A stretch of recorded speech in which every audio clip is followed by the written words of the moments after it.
Hi guys, meron ulit akong aayusin printer HP Ink Tank 115. Ang problem ng printer ay poor printout ang black. Barado siya na stock ng matagal, dapat kasi ang printer ay araw-araw ginagamit.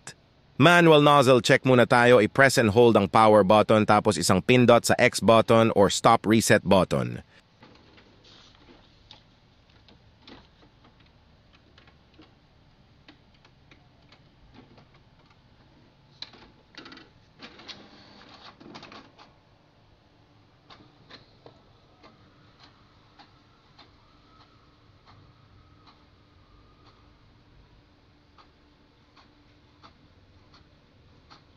Walang printout ang black. Mamaya gagamitan ko siya ng suction tools at titignan ko kung kaya pang ayusin. Para maiwasan nyo ang gantong problema, lagi nyong i-monitor ang napiprint nyo. Pag naka 30 pages to 40 pages na ang napiprint nyo, sundan nyo ng cleaning. Dahil mabilis maubos ang ink sa cartridges, mabagal naman mag-supply ng ink ang ink tank. At wala din kasing hose ang pump system ng HP. Kaya mahina humigop ng ink pag nag-cleaning siya. Puro punas lang ng wiper sa cartridges ang ginagawa ng HP. Kaya kung mag-cleaning kayo, 2 to 3 times ang gawin nyo. My first level hanggang third level ang cleaning ng HP. Pagkagamit ko ng ilang araw dalawin mo ng S3. Nagparang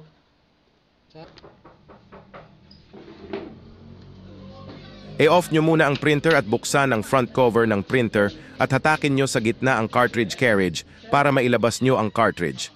Minsan kasi hindi siya kusang pumupunta sa gitna. Pagtatanggalin nyo na ang cartridge, kunin nyo muna ang pipe at ipitin saglit bago nyo tanggalin cover ng cartridges para maiwasan ang backflow ng ink sa pipe.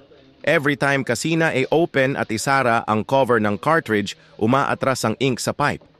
Para matanggal ang bara sa cartridge, kailangan mo ng suction tools. Makakabili ka niyan sa Shopee or Lazada. Type mo lang suction tools for HP and Canon. Pag gagamitin nyo na ang suction tools, kailangan nyong tanggalin ang extension ng tools. Kasi mataas ang cartridge ng HP, sa Canon naman ay mababa lang. Kaya may extension na kasama ang suction tools. At need nyo rin ng syringe pang higop ng ink. Ang size ng syringe na gamit ko ay 5 ml lang. Ubus na kasi ang 10 ml ko. Mas maganda 10 ml gamitin nyo. Ipitin nyo ng daliri nyo ang taas at baba ng suction tools para walang singaw sa rubber ng tools at para rin mahigupan nyo ng maayos ang cartridge.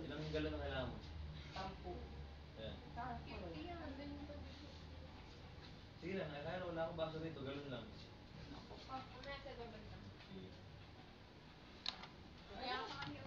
Mamaya pa kayo bulak-bulang kayo Nahigupan ko na siya, punas naman natin ang cartridge sa tissue para malaman natin kung may lumabas na ink.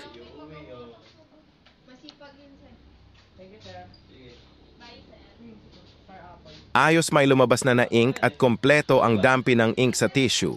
Salpak na ulit natin ang cartridge para makapag-test print naman tayo.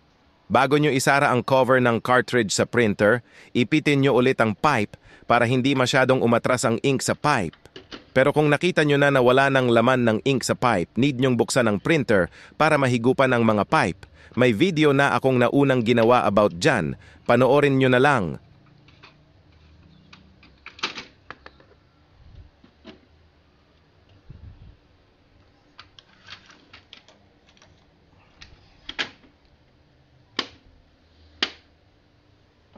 Dalawang HP printer pa ang aayusin ko at 5 Epson L120 pa ang aayusin ko din. Lagarin ng lolo nyo dito sa school. Kung saan ako nag-aral ng high school. Wala lang, share ko lang, hehe. Manual test print na tayo, tignan natin kung okay pa ang cartridge. Kahit kasi buo ang dampi ng ink sa tissue, pero kung sira na ang program ng cartridge. Baliwala din, need mo na talaga bumili ng bagong cartridge. Cut ko na video. Ang tagal kasi mag-test print.